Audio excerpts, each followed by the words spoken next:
ಓಂ ಶಾಂತಿ. ಇಂದಿನ ದಿನಾಂಕ 20/1/2025. ಪ್ರಾರ್ಥ ಮುರುಳಿ ಬಾಪ್ತಾದ ಮಧುಬನ. ಮಧುರ ಮಕ್ಕಳೇ, ಜ್ಞಾನದ ಧಾರಣೆಯ ಜೊತೆಗೆ ಸತ್ಯಯುಗಿ ರಾಜ್ಯ ಭಾಗ್ಯಕ್ಕಾಗಿ ನೆನಪು ಮತ್ತು ಪವಿತ್ರತೆಯ ಬಲವನ್ನು ಜಮಾ ಮಾಡಿಕೊಳ್ಳಿ. ಪ್ರಶ್ನೆ: ಈಗ ನೀವು ಮಕ್ಕಳ ಪುರುಷಾರ್ಥದ ಲಕ್ಷ್ಯವು ಏನಾಗಿರಬೇಕು? ಉತ್ತರ: ಸದಾ ಖುಷಿಯಲ್ಲಿರುವುದೋ, ಬಹಳ ಮಧುರರಾಗುವುದೋ, ಎಲ್ಲರನ್ನೂ ಪ್ರೀತಿಯಿಂದ ನಡೆಸುವುದೋ ಇದೇ ನಿಮ್ಮ ಪುರುಷಾರ್ಥದ ಲಕ್ಷ್ಯವಾಗಿದೆ. ಇದರಿಂದ ನೀವು ಸರ್ವಗುಣ ಸಂಪನ್ನ ಸೋಲಾಕಲ ಸಂಪೂರ್ಣರಾಗುತ್ತೀರಿ. ಪ್ರಶ್ನೆ: ಯಾರ ಕರ್ಮವು ಶ್ರೇಷ್ಠವಾಗಿದೆಯೋ ಅವರ ಲಕ್ಷಣಗಳೇನಾಗಿರುತ್ತವೆ? ಉತ್ತರ: ಅವರ ಮೂಲಕ ಯಾರಿಗೂ ದುಃಖವಾಗುವುದಿಲ್ಲ. ಹೇಗೆ ತಂದೆಯು ದುಃಖಹರ್ತ ಸುಖಕರ್ತನಾಗಿದ್ದಾರೆ, ಹಾಗೆಯೇ ಶ್ರೇಷ್ಠ ಕರ್ಮವನ್ನು ಮಾಡುವಂಥವರೂ ಸಹ ದುಃಖಹರ್ತ ಸುಖಕರ್ತನಾಗಿರುತ್ತಾರೆ. ಗೀತೆ. ಆಕಾಶ ಸಿಂಹಾಸನವನ್ನು ಬಿಟ್ಟು ಬಾ. ಓಂ ಶಾಂತಿ. ಮಧುರಾತಿ ಮಧುರ ಆತ್ಮೀಯ ಮಕ್ಕಳು, ಗೀತೆಯನ್ನು ಕೇಳಿದ್ದೀರಿ. ಮಧುರಾತಿ ಮಧುರ ಆತ್ಮೀಯ ಮಕ್ಕಳೇ ಎಂದು ಯಾರು ಹೇಳಿದರು? ಇಬ್ಬರು ತಂದೆಯರು ಹೇಳಿದರು. ನಿರಾಕಾರನೂ ಸಹ ಹೇಳಿದರು, ಸಾಕಾರನೂ ಹೇಳಿದರು. ಆದ್ದರಿಂದ ಇವರಿಗೆ ತಂದೆ ಅಥವಾ ಅಣ್ಣ ಹೇಳುತ್ತಾರೆ. ಅಣ್ಣ ಸಾಕಾರಿಯಾಗಿದ್ದಾರೆ. ಈ ಹಾಡು ಭಕ್ತಿ ಮಾರ್ಗದ್ದಾಗಿದೆ. ಮಕ್ಕಳಿಗೆ ತಿಳಿದಿದೆ. ತಂದೆಯು ಬಂದು ಇಡೀ ಸೃಷ್ಟಿ ಚಕ್ರದ ಜ್ಞಾನವನ್ನು ಬುದ್ಧಿಯಲ್ಲಿ ಕೂಡಿಸಿದರು. ನೀವು ಮಕ್ಕಳ ಬುದ್ಧಿಯಲ್ಲಿ ನಾವು ಹೇಗೆ 84 ಜನ್ಮಗಳನ್ನು ಪೂರ್ಣ ಮಾಡಿದೆವೋ, ಈಗ ನಾಟಕವು ಪೂರ್ಣವಾಗುತ್ತಿದೆ ಎಂಬುದಿದೆ. ನಾವೀಗ ಯೋಗ ಅಥವಾ ನೆನಪಿನಿಂದ ಪಾವನರಾಗಬೇಕು. ನೆನಪು ಮತ್ತು ಜ್ಞಾನ ಇದು ಪ್ರತಿಯೊಂದು ಮಾತಿನಲ್ಲಿ ನಡೆಯುತ್ತದೆ. ಬ್ಯಾರಿಸ್ಟರನ್ನು ಅವರು ನೆನಪು ಮಾಡುತ್ತಾರೆ, ಅವರಿಂದಲೇ ಜ್ಞಾನವನ್ನು ಪಡೆಯುತ್ತಾರೆ. ಇದಕ್ಕೂ ಸಹ ಯೋಗ ಅಥವಾ ಜ್ಞಾನದ ಬಲವೆಂದು ಹೇಳಲಾಗುತ್ತದೆ. ಇಲ್ಲಂತೂ ಹೊಸ ಮಾತಾಗಿದೆ. ಆ ಜ್ಞಾನ ಮತ್ತು ಯೋಗದಿಂದ ಹದ್ದಿನ ಶಕ್ತಿಯೂ ಸಿಗುತ್ತದೆ. ಈ ಜ್ಞಾನ ಮತ್ತು ಯೋಗದಿಂದ ಬೇಹದ್ದಿನ ಶಕ್ತಿಯೂ ಸಿಗುತ್ತದೆ, ಏಕೆಂದರೆ ಸರ್ವಶಕ್ತಿವಂತನ ಶಕ್ತಿ ಇದೆ. ನಾನು ಜ್ಞಾನಸಾಗರನಾಗಿದ್ದೇನೆಂದು ತಂದೆಯು ತಿಳಿಸುತ್ತಾರೆ. ನೀವು ಮಕ್ಕಳೀಗ ಸೃಷ್ಟಿ ಚಕ್ರವನ್ನು ತಿಳಿದುಕೊಂಡಿದ್ದೀರಿ. ಮೂಲವತನ, ಸೂಕ್ಷ್ಮವತನ ಎಲ್ಲವೂ ನೆನಪಿದೆ. ಯಾವ ಜ್ಞಾನವು ತಂದೆಯಲ್ಲಿದೆಯೋ ಅದು ಸಹ ದೊರೆತಿದೆ. ಅಂದಾಗ ಜ್ಞಾನವನ್ನೇ ಧಾರಣೆ ಮಾಡಿ ಮತ್ತು ರಾಜ್ಯವನ್ನು ಪಡೆಯಲು ತಂದೆಯು ಮಕ್ಕಳಿಗೆ ಯೋಗ ಮತ್ತು ಪವಿತ್ರತೆಯನ್ನು ಕಲಿಸುತ್ತಾರೆ. ನೀವು ಪವಿತ್ರರೂ ಸಹ ಆಗುತ್ತೀರಿ. ತಂದೆಯಿಂದ ರಾಜ್ಯವನ್ನು ಪಡೆದುಕೊಳ್ಳುತ್ತೀರಿ. ತಂದೆಯು ತನಗಿಂತಲೂ ಹೆಚ್ಚು ಸ್ಥಾನಮಾನವನ್ನು ನೀಡುತ್ತಾರೆ. ನೀವು 84 ಜನ್ಮಗಳನ್ನು ತೆಗೆದುಕೊಳ್ಳುತ್ತಾ ಸ್ಥಾನಮಾನಗಳನ್ನು ಕಳೆದುಕೊಂಡು ಬಿಡುತ್ತೀರಿ. ನೀವು ಮಕ್ಕಳಿಗೆ ಈಗ ಸ್ಥಾನಮಾನವು ಸಿಕ್ಕಿದೆ. ಶ್ರೇಷ್ಠಾತಿ ಶ್ರೇಷ್ಠರಾಗುವ ಜ್ಞಾನವು ಶ್ರೇಷ್ಠಾತಿ ಶ್ರೇಷ್ಠ ತಂದೆಯ ಮೂಲಕ ಸಿಗುತ್ತದೆ. ನಾವು ಬಾಪ್ ದಾದಾರವರ ಮನೆಯಲ್ಲಿ ಕುಳಿತಿದ್ದೇವೆಂದು ಮಕ್ಕಳು ತಿಳಿದುಕೊಂಡಿದ್ದೀರಿ. ಈ ದಾದಾ ಬ್ರಹ್ಮ ತಾಯಿಯೂ ಸಹ ಆಗಿದ್ದಾರೆ. ಆ ತಂದೆಯೂ ಬೇರೆ, ಇವರು ತಾಯಿಯೂ ಸಹ ಆಗಿದ್ದಾರೆ. ಆದರೆ ಇವರು ಪುರುಷನ ಶರೀರವಾಗುವ ಕಾರಣ ಮತ್ತೆ ತಾಯಿಯನ್ನು ನಿಮಿತ್ತ ಮಾಡಲಾಗುತ್ತದೆ.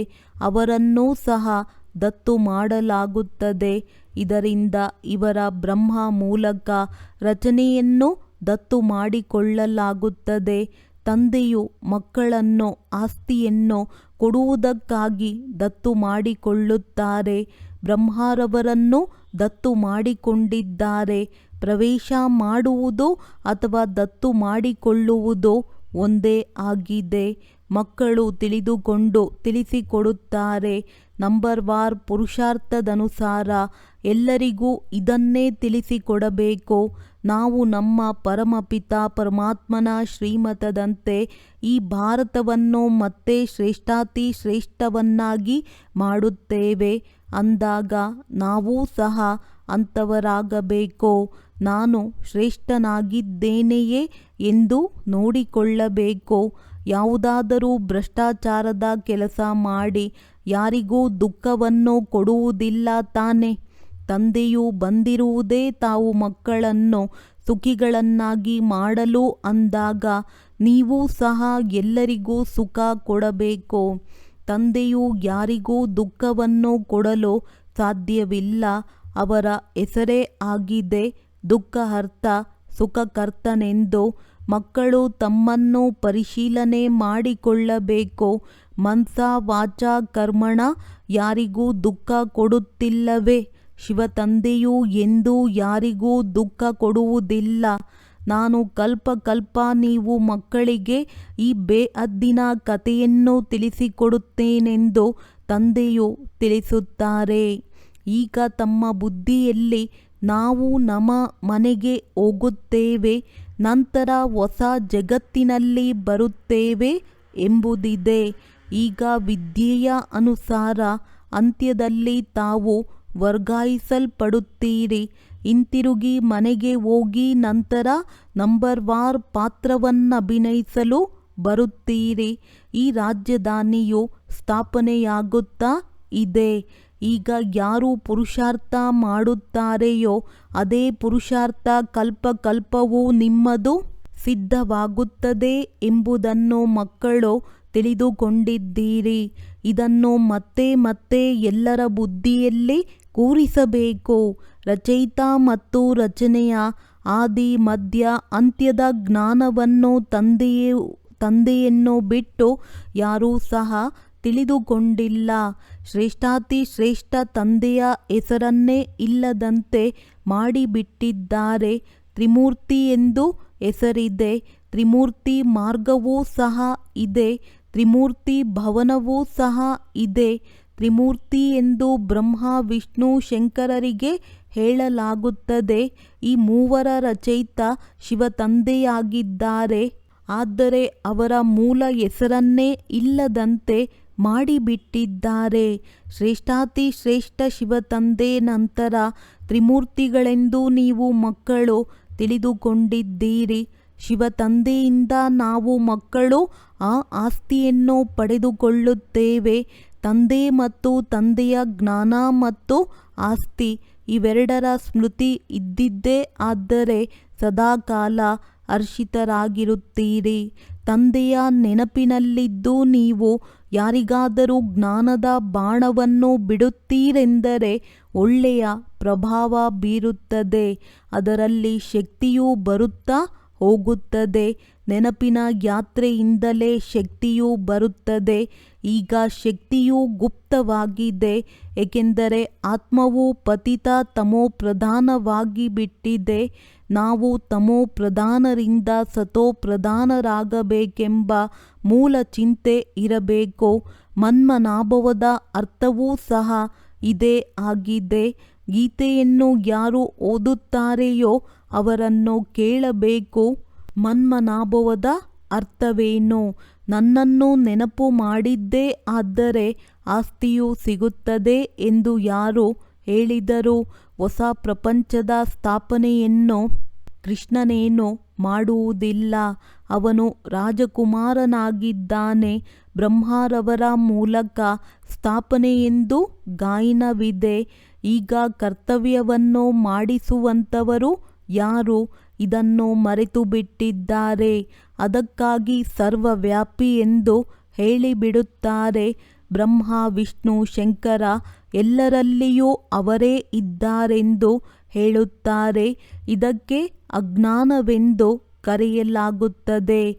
ನಿಮಗೆ ಪಂಚವಿಕಾರ ರೂಪಿ ರಾವಣನು ನಿಮ್ಮನ್ನು ಎಷ್ಟೊಂದು ತಿಳುವಳಿಕೆ ಹೀನರನ್ನಾಗಿ ಮಾಡಿದ್ದಾನೆಂದು ತಂದೆಯು ಹೇಳುತ್ತಾರೆ. ನಾವು ಸಹ ಮೊದಲು ಹೀಗೆಯೇ ಇದ್ದೆವು. ಮೊದಲು ಉತ್ತಮರಿಗಿಂತ ಉತ್ತಮರು ನಾವೇ ಆಗಿದ್ದೆವು, ನಂತರ ಕೆಳಗಿಳಿಯುತ್ತಾ ಮಹಾನ್ ಪತಿತರಾದೆವು. ಶಾಸ್ತ್ರದಲ್ಲಿ ರಾಮ ಭಗವಂತ ಕಪಿ ಸೈನ್ಯವನ್ನು ಕಟ್ಟಿದನೆಂದು ತೋರಿಸುತ್ತಾರೆ. ಇದೂ ಸಹ ಸರಿಯಾಗಿದೆ. ನಾವು ಮೊದಲು ಕಪಿಯ ಸಮಾನರಾಗಿದ್ದೆವೆಂಬುದು ನಿಮಗೆ ತಿಳಿದಿದೆ. ಇದು ಭ್ರಷ್ಟಾಚಾರಿ ಪ್ರಪಂಚವಾಗಿದೆ ಎಂಬುದು ಈಗ ಅನುಭೂತಿಯಾಗುತ್ತಿದೆ. ಒಬ್ಬರಿಗೊಬ್ಬರು ನಿಂದನೆಯನ್ನು ಮಾಡುತ್ತಾ ಮುಳ್ಳನ್ನು ಚುಚ್ಚುತ್ತಿರುತ್ತಾರೆ. ಇದು ಮುಳ್ಳಿನ ಕಾಡಾಗಿದೆ, ಅದು ಹೂದೋಟವಾಗಿದೆ. ಕಾಡು ಬಹಳ ದೊಡ್ಡದಾಗಿರುತ್ತದೆ, ಹೂದೋಟವು ಬಹಳ ಚಿಕ್ಕದಾಗಿರುತ್ತದೆ. ಇದು ದೊಡ್ಡದಿರುವುದಿಲ್ಲ. ಈ ಸಮಯದಲ್ಲಿ ಇದು ಬಹಳ ದೊಡ್ಡ ಮುಳ್ಳಿನ ಕಾಡಾಗಿದೆ ಎಂಬುದನ್ನು ಮಕ್ಕಳು ತಿಳಿದುಕೊಂಡಿದ್ದೀರಿ. ಸತ್ಯಯುಗದಲ್ಲಿ ಹೂದೋಟವು ಎಷ್ಟು ಚಿಕ್ಕದಾಗಿರುತ್ತದೆ. ಇವೆಲ್ಲ ಮಾತುಗಳನ್ನು ನೀವು ಮಕ್ಕಳು ಸಹ ನಂಬರ್ವಾರ್ ಪುರುಷಾರ್ಥದನುಸಾರ ತಿಳಿದುಕೊಂಡಿದ್ದೀರಿ. ಯಾರಲ್ಲಿ ಜ್ಞಾನ ಯೋಗವಿಲ್ಲ, ಸೇವೆಯನ್ನು ಸಹ ಮಾಡುವುದಿಲ್ಲ, ಅಂಥವರಿಗೆ ಆಂತರಿಕ ಖುಷಿಯಲ್ಲಿರಲು ಸಾಧ್ಯವಿಲ್ಲ. ದಾನ ಮಾಡುವುದರಿಂದ ಮನುಷ್ಯರಿಗೆ ಖುಷಿಯಾಗುತ್ತದೆ. ಇವರು ಹಿಂದಿನ ಜನ್ಮದಲ್ಲಿ ದಾನ ಪುಣ್ಯವನ್ನು ಮಾಡಿದ್ದಾರೆ, ಅದಕ್ಕಾಗಿ ಎಷ್ಟು ಒಳ್ಳೆಯ ಜನ್ಮವನ್ನು ಪಡೆದುಕೊಂಡಿದ್ದಾರೆಂದು ತಿಳಿಯುತ್ತಾರೆ. ಕೆಲವರು ಭಕ್ತರಾಗಿರುತ್ತಾರೆ. ಅವರು ನಾವು ಒಳ್ಳೆಯ ಭಕ್ತರ ಮನೆಯಲ್ಲಿ ಹೋಗಿ ಜನ್ಮ ಪಡೆಯುತ್ತೇವೆ ಎಂದು ತಿಳಿದುಕೊಳ್ಳುತ್ತಾರೆ. ಒಳ್ಳೆಯ ಕರ್ಮದ ಫಲವೂ ಸಹ ಒಳ್ಳೆಯದೇ ಸಿಗುತ್ತದೆ. ತಂದೆಯು ಕುಳಿತು ಕರ್ಮ ಅಕರ್ಮ ವಿಕರ್ಮದ ಗತಿಯನ್ನು ಮಕ್ಕಳಿಗೆ ತಿಳಿಸಿಕೊಡುತ್ತಾರೆ. ಜಗತ್ತು ಈ ಎಲ್ಲ ಮಾತುಗಳನ್ನು ತಿಳಿದುಕೊಂಡಿಲ್ಲ. ಈಗ ರಾವಣನ ರಾಜ್ಯವಿರುವ ಕಾರಣ ಮನುಷ್ಯರ ಜನ್ಮವು ವಿಕಾರದಿಂದಲೇ ಆಗುತ್ತದೆ ಎಂಬುದು ನಿಮಗೆ ತಿಳಿದಿದೆ. ಪತಿತರಂತೂ ಆಗಲೇಬೇಕಾಗಿದೆ. 5 ವಿಕಾರಗಳು ಎಲ್ಲರಲ್ಲಿಯೂ ಪ್ರವೇಶವಾಗಿದೆ. ಬಲೆ ದಾನ ಪುಣ್ಯವನ್ನು ಮಾಡುತ್ತಾರೆ, ಅಲ್ಪಕಾಲಕ್ಕಾಗಿ ಅದರ ಫಲವೂ ಸಿಗುತ್ತದೆ. ಆದರೂ ಸಹ ಪಾಪವನ್ನೇ ಮಾಡುತ್ತಿರುತ್ತಾರೆ. ರಾವಣ ರಾಜ್ಯದಲ್ಲಿ ಯಾವುದೇ ಕೊಡುವ ತೆಗೆದುಕೊಳ್ಳುವುದಿದೆ, ಅದೆಲ್ಲವೂ ಪಾಪದಿಂದ ಕೂಡಿದೆ. ದೇವತೆಗಳ ಮುಂದೆ ಎಷ್ಟೊಂದು ಸ್ವಚ್ಛತೆಯಿಂದ ಭೋಗವನ್ನಿಡುತ್ತಾರೆ, ಸ್ವಚ್ಛರಾಗಿ ಬರುತ್ತಾರೆ, ಆದರೆ ಏನನ್ನೂ ತಿಳಿದುಕೊಂಡಿಲ್ಲ. ಬೇಅದ್ದಿನ ತಂದೆಯನ್ನು ಎಷ್ಟೆಲ್ಲ ನಿಂದನೆ ಮಾಡಿದ್ದಾರೆ. ನಾವು ಇದನ್ನು ಮಹಿಮೆ ಮಾಡುತ್ತಿದ್ದೇವೆಂದು ತಿಳಿದುಕೊಂಡಿದ್ದಾರೆ. ಈಶ್ವರ ಸರ್ವವ್ಯಾಪಿ ಸರ್ವಶಕ್ತಿವಂತನೆಂದು ಮಹಿಮೆ ಮಾಡುತ್ತಾರೆ. ಆದರೆ ಇದೆಲ್ಲವೂ ಇವರ ಉಲ್ಟಾ ಮತವಾಗಿದೆ ಎಂದು ತಂದೆಯು ಹೇಳುತ್ತಾರೆ. ನೀವು ಮೊಟ್ಟ ಮೊದಲು ತಂದೆಯ ಮಹಿಮೆಯನ್ನು ತಿಳಿಸುತ್ತೀರಿ. ಶ್ರೇಷ್ಠಾತಿ ಶ್ರೇಷ್ಠ ಭಗವಂತ ಒಬ್ಬರೇ ಆಗಿದ್ದಾರೆ. ನಾವು ಅವರನ್ನೇ ನೆನಪು ಮಾಡುತ್ತೇವೆ. ರಾಜಯೋಗದ ಗುರಿ ಧ್ಯೇಯವು ಎದುರಿನಲ್ಲಿದೆ. ಈ ರಾಜಯೋಗವನ್ನು ತಂದೆಯೇ ಕಲಿಸುತ್ತಾರೆ. ಕೃಷ್ಣನಿಗೆ ತಂದೆಯೆಂದು ಹೇಳುವುದಿಲ್ಲ, ಅವನು ಮಗುವಾಗಿದ್ದಾನೆ. ಶಿವನಿಗೆ ತಂದೆಯೆಂದು ಕರೆಯಲಾಗುತ್ತದೆ. ಅವರಿಗೆ ತನ್ನದೇ ಆದ ಶರೀರವಿಲ್ಲ. ನಾನು ಇದನ್ನು ಲೋನಾಗಿ ತೆಗೆದುಕೊಳ್ಳುತ್ತೇನೆ, ಆದ್ದರಿಂದ ಇವರಿಗೆ ಬಾಪ್ ದಾದಾ ಎಂದು ಕರೆಯಲಾಗುತ್ತದೆ. ಅವರು ಶ್ರೇಷ್ಠಾತಿ ಶ್ರೇಷ್ಠ ನಿರಾಕಾರ ತಂದೆಯಾಗಿದ್ದಾರೆ. ರಚನೆಗೆ ರಚನೆಯಿಂದ ಆಸ್ತಿಯು ಸಿಗಲು ಸಾಧ್ಯವಿಲ್ಲ. ಲೌಕಿಕ ಸಂಬಂಧದಲ್ಲಿ ಮಕ್ಕಳಿಗೆ ತಂದೆಯಿಂದ ಆಸ್ತಿಯು ಸಿಗುತ್ತದೆ, ಮಗಳಿಗೆ ಸಿಗಲು ಸಾಧ್ಯವಿಲ್ಲ. ಈಗ ತಂದೆಯೂ ತಿಳಿಸಿದ್ದಾರೆ, ನೀವಾತ್ಮಗಳು ನಮ್ಮ ಮಕ್ಕಳಾಗಿದ್ದೀರಿ. ಪ್ರಜಾಪಿತ ಬ್ರಹ್ಮರವರ ಮಕ್ಕಳೂ ಆಗಿದ್ದೀರಿ. ಬ್ರಹ್ಮರವರಿಂದ ಆಸ್ತಿಯೂ ಸಿಗುವುದಿಲ್ಲ. ತಂದೆಯ ಮಕ್ಕಳಾಗುವುದರಿಂದಲೇ ಆಸ್ತಿಯು ಸಿಗಲು ಸಾಧ್ಯವಿದೆ. ಆ ತಂದೆಯು ತಾವು ಮಕ್ಕಳ ಸನ್ಮುಖದಲ್ಲಿ ಕುಳಿತು ತಿಳಿಸಿಕೊಡುತ್ತಾರೆ. ಇವರದ್ದು ಯಾವುದೇ ಶಾಸ್ತ್ರವಿರಲು ಸಾಧ್ಯವಿಲ್ಲ. ಬಲೆ ನೀವು ಬರೆಯುತ್ತೀರಿ, ಸಾಹಿತ್ಯವನ್ನು ಮುದ್ರಿಸುತ್ತೀರಿ. ಆದರೂ ಸಹ ಶಿಕ್ಷಕರಿಲ್ಲದೆ ಯಾರೂ ಸಹ ಅರ್ಥ ಮಾಡಿಕೊಳ್ಳಲು ಸಾಧ್ಯವಿಲ್ಲ. ಶಿಕ್ಷಕರಿಲ್ಲದೆ ಪುಸ್ತಕದಿಂದ ಯಾರೂ ಸಹ ತಿಳಿದುಕೊಳ್ಳಲು ಸಾಧ್ಯವಿಲ್ಲ. ನೀವು ಆತ್ಮೀಯ ಶಿಕ್ಷಕರಾಗಿದ್ದೀರಿ. ತಂದೆಯು ಬೀಜರೂಪನಾಗಿದ್ದಾರೆ. ಅವರ ಬಳಿ ಇಡೀ ವೃಕ್ಷದ ಆದಿ ಮಧ್ಯ ಅಂತ್ಯದ ಜ್ಞಾನವಿದೆ. ಶಿಕ್ಷಕನ ರೂಪದಲ್ಲಿ ಕುಳಿತು ನಿಮಗೆ ತಿಳಿಸಿಕೊಡುತ್ತಾರೆ. ನಮಗೆ ಪರಮಪಿತನೇ ನಮ್ಮನ್ನು ತನ್ನ ಮಕ್ಕಳನ್ನಾಗಿ ಮಾಡಿಕೊಂಡಿದ್ದಾರೆ ಎಂದು ಮಕ್ಕಳಿಗೆ ಸದಾಕಾಲ ಖುಷಿ ಇರಬೇಕು. ಅವರೇ ನಮಗೆ ಸತ್ಯ ಶಿಕ್ಷಕನಾಗಿ ಓದಿಸುತ್ತಾರೆ. ಸತ್ಯ ಸದ್ಗುರುವೂ ಆಗಿದ್ದಾರೆ. ಜೊತೆಯಲ್ಲಿ ಕರೆದುಕೊಂಡು ಹೋಗುತ್ತಾರೆ. ಸರ್ವರ ಸದ್ಗತಿದಾತ ಒಬ್ಬರೇ ಆಗಿದ್ದಾರೆ. ಶ್ರೇಷ್ಠಾತಿ ಶ್ರೇಷ್ಠ ತಂದೆಯೇ ಆಗಿದ್ದಾರೆ. ಅವರೇ ಪ್ರತಿ 5,000 ವರ್ಷಗಳ ನಂತರ ಆಸ್ತಿಯನ್ನು ಕೊಡುತ್ತಾರೆ. ಅವರ ಶಿವಜಯಂತಿಯನ್ನು ಆಚರಿಸುತ್ತೀರಿ. ವಾಸ್ತವದಲ್ಲಿ ಶಿವನ ಜಯಂತಿಯ ಜೊತೆ ತ್ರಿಮೂರ್ತಿ ಎನ್ನುವುದು ಇರಬೇಕಾಗಿದೆ. ನೀವು ತ್ರಿಮೂರ್ತಿ ಶಿವ ಜಯಂತಿಯನ್ನು ಆಚರಿಸುತ್ತೀರಿ. ಕೇವಲ ಶಿವ ಜಯಂತಿಯನ್ನಾಚರಿಸುವುದರಿಂದ ಯಾವುದೇ ಮಾತು ಸಿದ್ಧವಾಗುವುದಿಲ್ಲ. ತಂದೆಯು ಬರುತ್ತಾರೆ. ನಂತರ ಬ್ರಹ್ಮನ ಜನ್ಮವಾಗುತ್ತದೆ. ಮಕ್ಕಳಾದಿರೆಂದರೆ ಬ್ರಾಹ್ಮಣರಾದಿರಿ ಮತ್ತು ಗುರಿ ಧ್ಯೇಯವು ಎದುರಿನಲ್ಲಿಯೇ ಇದೆ. ತಂದೆಯು ತಾವೇ ಬಂದು ಸ್ಥಾಪನೆ ಮಾಡುತ್ತಾರೆ. ಗುರಿ ಧ್ಯೇಯವೂ ಸಹ ಸಂಪೂರ್ಣ ಸ್ಪಷ್ಟವಾಗಿದೆ. ಕೇವಲ ಕೃಷ್ಣನ ಹೆಸರನ್ನು ಹಾಕುವುದರಿಂದ ಪೂರ್ಣ ಗೀತೆಯ ಮಹತ್ವವೇ ಹೊರಟು ಹೋಗಿದೆ. ಇದು ಸಹ ಡ್ರಾಮಾದಲ್ಲಿ ನೋಂದಣಿಯಾಗಿದೆ. ಇದೇ ತಪ್ಪು ಮತ್ತೆ ಆಗಲಿದೆ. ಜ್ಞಾನ ಮತ್ತು ಭಕ್ತಿಯ ಆಟವಾಗಿದೆ. ಮುದ್ದಾದ ಮಕ್ಕಳೇ, ಸುಖಧಾಮ ಶಾಂತಿಧಾಮವನ್ನು ನೆನಪು ಮಾಡಿ ಎಂದು ತಂದೆಯು ತಿಳಿಸುತ್ತಾರೆ. ತಂದೆ ಮತ್ತು ಆಸ್ತಿ ಎಷ್ಟು ಸಹಜವಾಗಿದೆ. ಮನ್ಮನಾಭವದ ಅರ್ಥವೇನು ಎಂದು ಯಾರನ್ನಾದರೂ ಕೇಳಿ ನೋಡಿ. ಏನು ಹೇಳುತ್ತಾರೆ? ಭಗವಂತನೆಂದು ಯಾರಿಗೆ ಹೇಳಲಾಗುತ್ತದೆ? ಶ್ರೇಷ್ಠಾತಿ ಶ್ರೇಷ್ಠ ಭಗವಂತನಾಗಿದ್ದಾರೆ. ಅವರಿಗೆ ಸರ್ವವ್ಯಾಪಿ ಎಂದು ಹೇಳಲಾಗುತ್ತದೆಯೇ? ಅವರು ಎಲ್ಲರ ತಂದೆಯಾಗಿದ್ದಾರೆ. ಈ ತ್ರಿಮೂರ್ತಿ ಶಿವ ಜಯಂತಿ ಬರುತ್ತದೆ. ನೀವು ತ್ರಿಮೂರ್ತಿ ಶಿವನ ಚಿತ್ರವನ್ನು ಮುದ್ರಣ ಮಾಡಿಸಬೇಕು. ಶ್ರೇಷ್ಠಾತಿ ಶ್ರೇಷ್ಠ ಶಿವ, ನಂತರ ಸೂಕ್ಷ್ಮವತನವಾಸಿ ಬ್ರಹ್ಮ ವಿಷ್ಣು ಶಂಕರ. ಶ್ರೇಷ್ಠಾತಿ ಶ್ರೇಷ್ಠ ಶಿವ ತಂದೆಯು ಭಾರತವನ್ನು ಸ್ವರ್ಗವನ್ನಾಗಿ ಮಾಡುತ್ತಾರೆ. ಅವರ ಜಯಂತಿಯನ್ನು ನೀವು ಏಕೆ ಆಚರಿಸುವುದಿಲ್ಲ? ಅವಶ್ಯವಾಗಿ ಭಾರತಕ್ಕೆ ಆಸ್ತಿಯನ್ನು ಕೊಟ್ಟಿದ್ದರು. ಅವರ ರಾಜ್ಯವಿತ್ತು. ಇದರಲ್ಲಿ ತಮಗೆ ಆರ್ಯ ಸಮಾಜದವರೂ ಸಹ ಸಹಾಯ ಮಾಡುತ್ತಾರೆ. ಏಕೆಂದರೆ ಅವರೂ ಸಹ ಶಿವನನ್ನು ಒಪ್ಪಿಕೊಳ್ಳುತ್ತಾರೆ. ನೀವು ನಿಮ್ಮ ಬಾವುಟವನ್ನು ಆರಿಸಿ. ಒಂದು ಕಡೆ ನಿಮ್ಮ ಬಾವುಟ, ಇನ್ನೊಂದು ಕಡೆ ವೃಕ್ಷ. ಇದೇ ಬಾವುಟವು ವಾಸ್ತವದಲ್ಲಿ ಇರಬೇಕು. ಇದು ಆಗಲು ಸಾಧ್ಯವಿದೆಯಲ್ಲವೇ? ನೀವು ಬಾವುಟವನ್ನು ಆರಿಸಿದಾಗ ಎಲ್ಲರೂ ನೋಡಲಿ. ಎಲ್ಲದರ ತಿಳುವಳಿಕೆಯು ಇದರಲ್ಲಿಯೇ ಇದೆ. ಕಲ್ಪವೃಕ್ಷ ಮತ್ತು ನಾಟಕ ಇದರಲ್ಲಿ ಸಂಪೂರ್ಣ ಸ್ಪಷ್ಟವಾಗಿದೆ. ನಮ್ಮ ಧರ್ಮವು ಮತ್ತೆ ಯಾವಾಗ ಬರುತ್ತದೆ ಎಂಬುದು ಎಲ್ಲರಿಗೂ ತಿಳುವಳಿಕೆಗೆ ಬರುತ್ತದೆ. ತಮಗೆ ತಾವೇ ಲೆಕ್ಕವನ್ನು ಮಾಡುತ್ತಾರೆ. ಎಲ್ಲರಿಗೂ ಈ ಚಕ್ರ ಮತ್ತು ವೃಕ್ಷದ ಬಗ್ಗೆ ತಿಳಿಸಿಕೊಡಬೇಕು. ಕ್ರಿಸ್ತನು ಯಾವಾಗ ಬಂದರು? ಇಷ್ಟು ಸಮಯ ಆ ಆತ್ಮಗಳು ಎಲ್ಲಿರುತ್ತಾರೆ? ಅಂದಾಗ ತಕ್ಷಣ ನಿರಾಕಾರಿ ಲೋಕದಲ್ಲಿರುತ್ತಾರೆಂದು ಹೇಳುತ್ತಾರೆ. ನಾವಾತ್ಮಗಳು ರೂಪ ಬದಲಾಯಿಸಿಕೊಂಡು ಇಲ್ಲಿಗೆ ಬಂದು ಸಾಕಾರಿಗಳಾಗುತ್ತೇವೆ.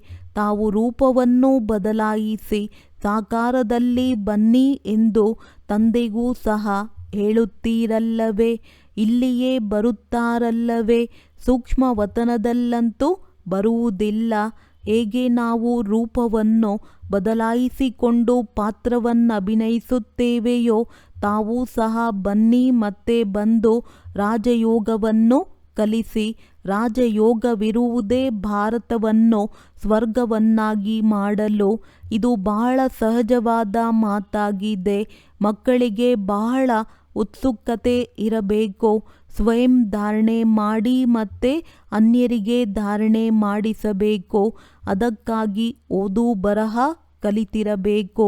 ತಂದೆಯು ಭಾರತಕ್ಕೆ ಬಂದು ಸ್ವರ್ಗವನ್ನಾಗಿ ಮಾಡುತ್ತಾರೆ. ಕ್ರಿಸ್ತನಿಗೆ 3000 ವರ್ಷಕ್ಕೆ ಮೊದಲು ಭಾರತವು ಸ್ವರ್ಗವಾಗಿತ್ತೆಂದು ಹೇಳುತ್ತಾರೆ. ಆದ್ದರಿಂದ ತ್ರಿಮೂರ್ತಿ ಶಿವನ ಚಿತ್ರವನ್ನು ಎಲ್ಲರಿಗೂ ಕಳುಹಿಸಿಕೊಡಬೇಕು. ತ್ರಿಮೂರ್ತಿ ಶಿವನ ಸ್ಟ್ಯಾಂಪ್ ಮುದ್ರಿಸಬೇಕು. ಈ ಸ್ಟ್ಯಾಂಪ್ ಮಾಡುವಂಥವರ ವಿಭಾಗವಿರುತ್ತದೆ. ದೆಹಲಿಯಲ್ಲಿಯೇ ಬಹಳಷ್ಟು ಓದು ಬರಹ ಉಳ್ಳವರಿದ್ದಾರೆ. ಈ ಕೆಲಸವನ್ನು ಮಾಡಲು ಸಾಧ್ಯವಿದೆ. ನಿಮ್ಮ ರಾಜಧಾನಿಯು ದೆಹಲಿಯಾಗಬೇಕು. ಮೊದಲು ದೆಹಲಿಯನ್ನು ಫರಿಸ್ತಾನವೆಂದು ಹೇಳಲಾಗುತ್ತಿತ್ತು. ಈಗಂತೂ ಸ್ಮಶಾನವಾಗಿದೆ. ಈ ಎಲ್ಲ ಮಾತುಗಳು ಮಕ್ಕಳ ಬುದ್ಧಿಯಲ್ಲಿರಬೇಕು. ಈಗ ನೀವು ಸದಾ ಖುಷಿಯಲ್ಲಿರಬೇಕು. ಬಹಳ ಬಹಳ ಮಧುರರಾಗಬೇಕು. ಎಲ್ಲರನ್ನೂ ಪ್ರೀತಿಯಿಂದ ನಡೆಸಬೇಕು.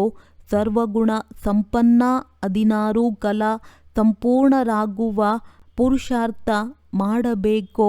ನಿಮ್ಮ ಪುರುಷಾರ್ಥದ ಲಕ್ಷ್ಯವು ಇದೇ ಆಗಿದೆ. ಆದರೆ ಇಲ್ಲಿಯವರೆಗೂ ಯಾರೂ ಆಗಿಲ್ಲ. ಈಗ ನಿಮ್ಮದು ಏರುವ ಕಲೆಯಾಗುತ್ತಿದೆ.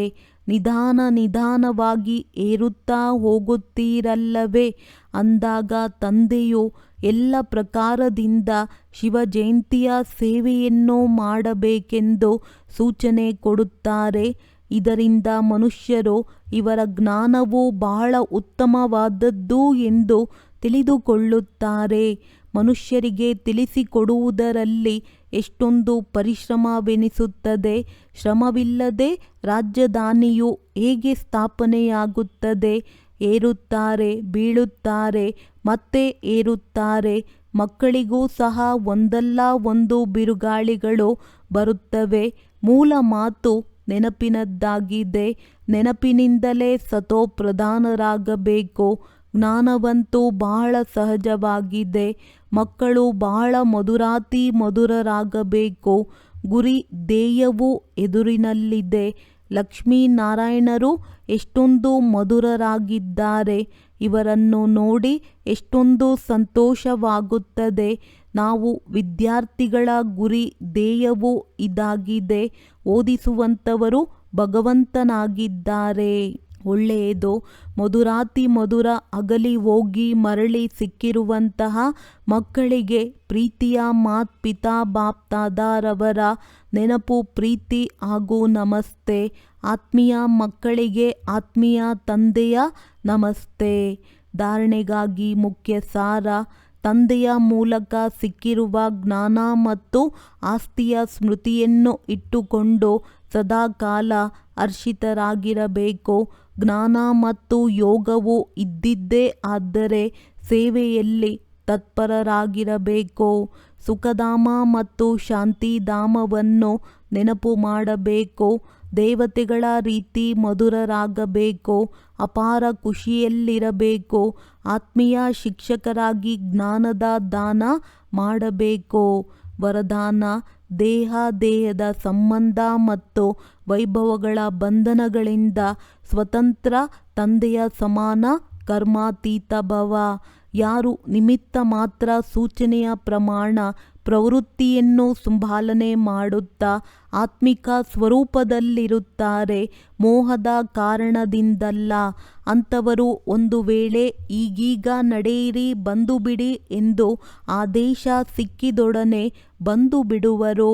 ತುತ್ತೂರಿ ಊದಿದರೂ ಮತ್ತೆ ಯೋಚನೆ ಮಾಡುವುದರಲ್ಲಿಯೇ ಸಮಯ ಕಳೆದು ಹೋಗಬಾರದು.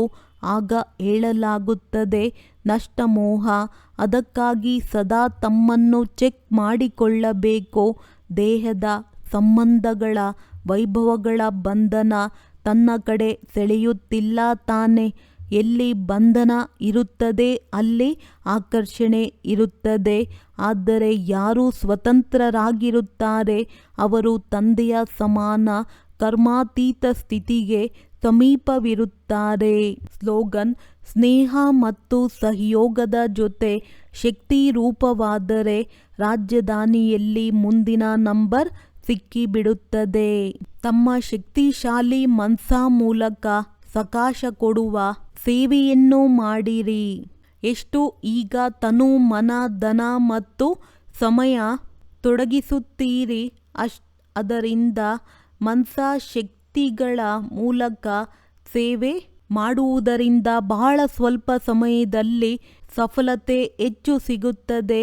ಈಗ ಯಾರೂ ತಮ್ಮ ಪ್ರತಿ ಕೆಲವೊಮ್ಮೆ ಪರಿಶ್ರಮ ಮಾಡಬೇಕಾಗುತ್ತದೆ.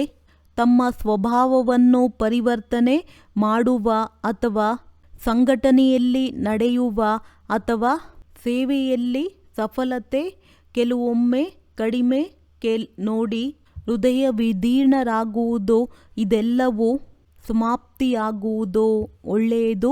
ಓಂ ಶಾಂತಿ.